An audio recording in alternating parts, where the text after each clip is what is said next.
Hello दर्शकों, मैं हूं doctor Gaurav Pandey, MD chest specialist working as a consultant at action Balaji hospital. और आज एक ऐसे टॉपिक पे बात करने आए हैं, आईएलडी इंटरस्टिशियल लंग डिजीज, जिस पे प्रकाश डालेंगे senior director max hospital pulmonary department doctor Hemant Kalra sir. तो सर, ये आईएलडी इंटरस्टिशियल लंग डिजीज है क्या? देखिए गौरव, इंटरस्टिशियल लंग डिजीज़ एक ग्रुप ऑफ डिसऑर्डर्स है लंग्स का, जिसमें लंग्स के अंदर सूजन रहती है, इन्फ्लेमेशन रहती है और उसकी वजह से धीरे धीरे स्कारिंग होनी शुरू हो जाती है। लंग्स फाइब्रोसिस होना शुरू हो जाता है, लंग्स सिकुड़ जाते हैं और पेशेंट को सांस लेने में दिक्कत होनी शुरू हो जाती है। तो सर, ऐसे क्या कारण हो सकते हैं जिससे पेशेंट को आईएलडी या इंटरस्टिशियल लंग डिजीज हो सकती है? देखिए, इंटरस्टिशियल लंग डिजीज़ के अगर देखा जाए तो 200 से भी ज़्यादा प्रकार की इंटरस्टिशियल लंग डिजीज़ इंडिया में होती है।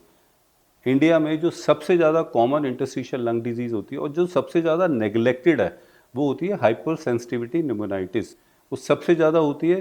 कभी आपका एक्सपोजर होता है, पिजन को एक्सपोजर होता है, पक्षियों को एक्सपोजर होता है, मोल्ड्स को एक्सपोजर होता है, फंगस होता है। घरों के अंदर जब एसी चलते हैं तो सीलन होती है।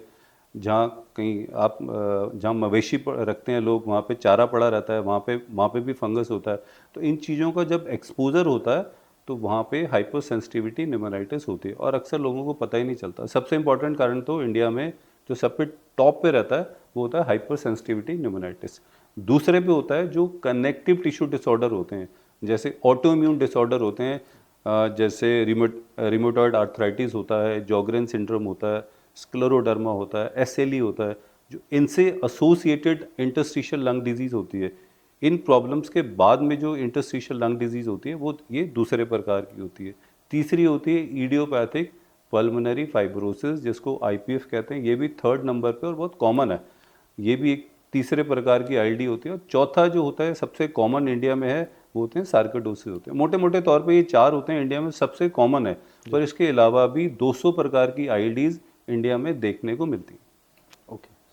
तो सर, बेसिकली जैसे आपने बताया कि हाइपर सेंसिटिव न्यूमोनाइटिस या बाकी प्रकार के हैं, तो पेशेंट को क्या लक्षण आएंगे, उसको पता कैसे चलेगा कि मुझे एटलीस्ट जाना चाहिए? क्योंकि इंडिया में यूजली स्टार्टिंग में सबको खांसी जुकाम या सांस की परेशानी बिल्कुल होती है, बिल्कुल। तो वो यूजली कहते हैं कि चलो हमने फार्मेसी से दवाई खा ली, और ऐसे यूजली बीमारियां इग्नोर हो जाती हैं, स्पेशली हमारे यहाँ पर इंडिया में। तो ऐसा क्या वो समझें जिसके बाद आपके पास या पल्मोनोलॉजिस्ट आएँ और उस चीज़ को अपना डायग्नोसिस करवाएं?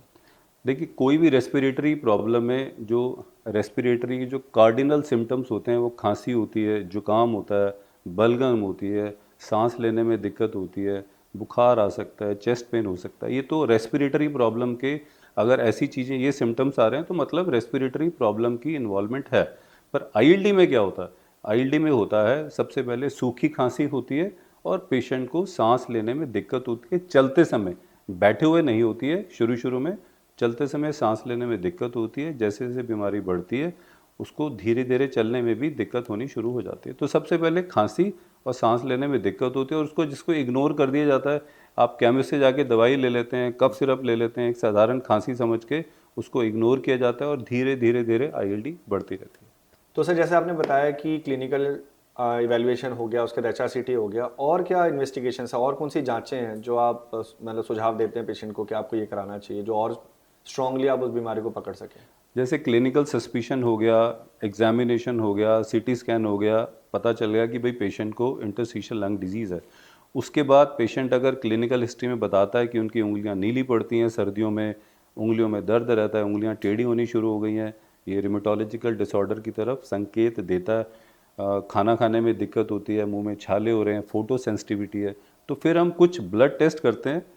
ब्लड टेस्ट से हमें ये पता चलता है कि एंटीबॉडीज़ कितनी है शरीर के अंदर। कुछ खास प्रकार की एंटीबॉडीज़ होती हैं जो रिमेटोलॉजिकल डिसऑर्डर में देखने को मिलती हैं। जैसे एएनए टेस्ट होता है, ईएनए टेस्ट होता है, RA factor, anti CCP antibodies.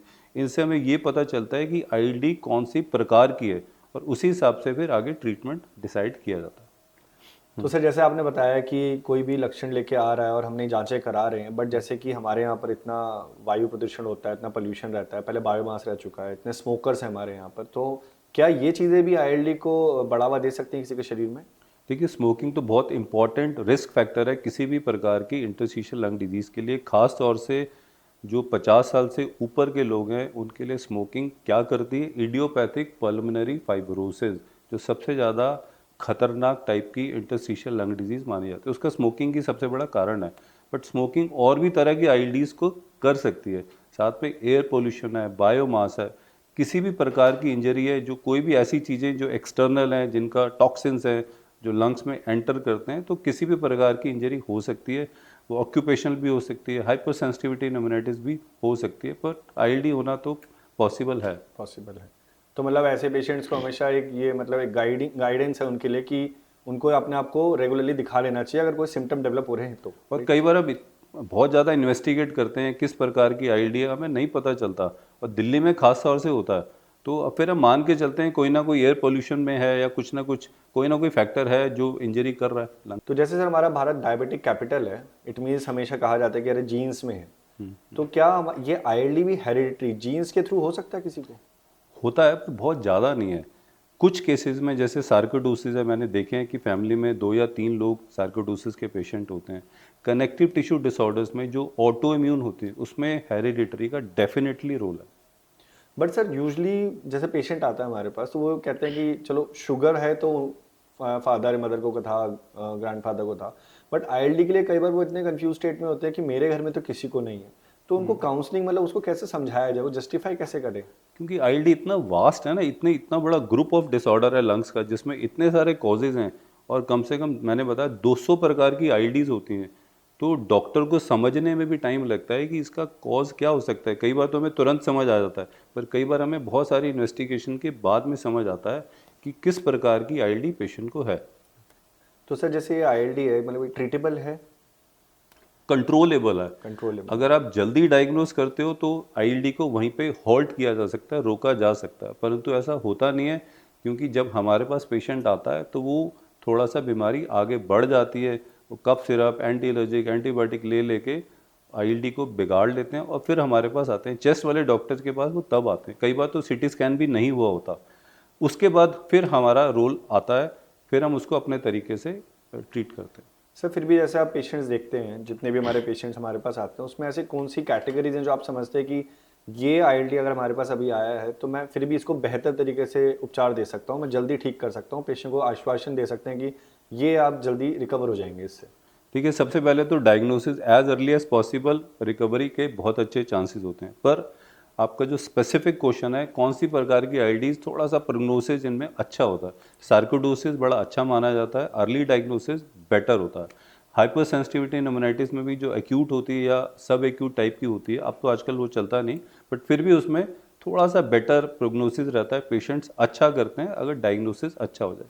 बाकी प्रकार की जो आईएलडीज होती हैं जैसे ऑटो इम्यून है, उसमें भी थोड़ा सा प्रोग्नोसिस अच्छा होता है, परंतु जो इडियोपैथिक पल्मोनरी फाइब्रोसिस है उसमें थोड़ा सा प्रोग्नोसिस खराब रहता है, और लाइफ स्पैन कभी कभी कम भी रहता है।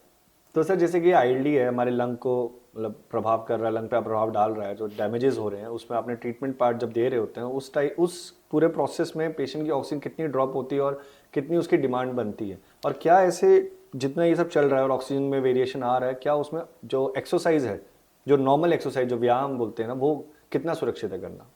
देखिए, अगर कोई भी आईएलडी वाले पेशेंट को एक्सरसाइज करनी है तो डॉक्टर से पूछ के करना है। डॉक्टर आपको बताएंगे कि किस प्रकार की एक्सरसाइज आप कर सकते हो, आराम से कर सकते हो। वो चेक भी करते हैं, 6 मिनट वॉक टेस्ट कराते हैं आपका, कि चलने पे आपकी ऑक्सीजन कितनी कम हो जाती है। वो सारा चेक करके फिर अपने जो हमारे रिहैबिलिटेशन के जो एक्सपर्ट्स होते हैं, हम उनके पास भेजते हैं, वो एक्सरसाइज कराते हैं और बहुत अच्छे रिजल्ट रहते हैं।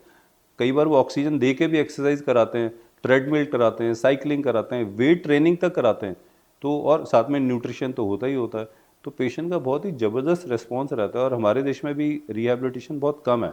विदेशों में तो, यूरोपियन कंट्रीज़ में तो रिहैबिलिटेशन बहुत ही इम्पॉर्टेंट है। किसी भी क्रॉनिक रेस्पिरेटरी प्रॉब्लम का विदाउट रिहैबिलिटेशन इलाज संभव ही नहीं है।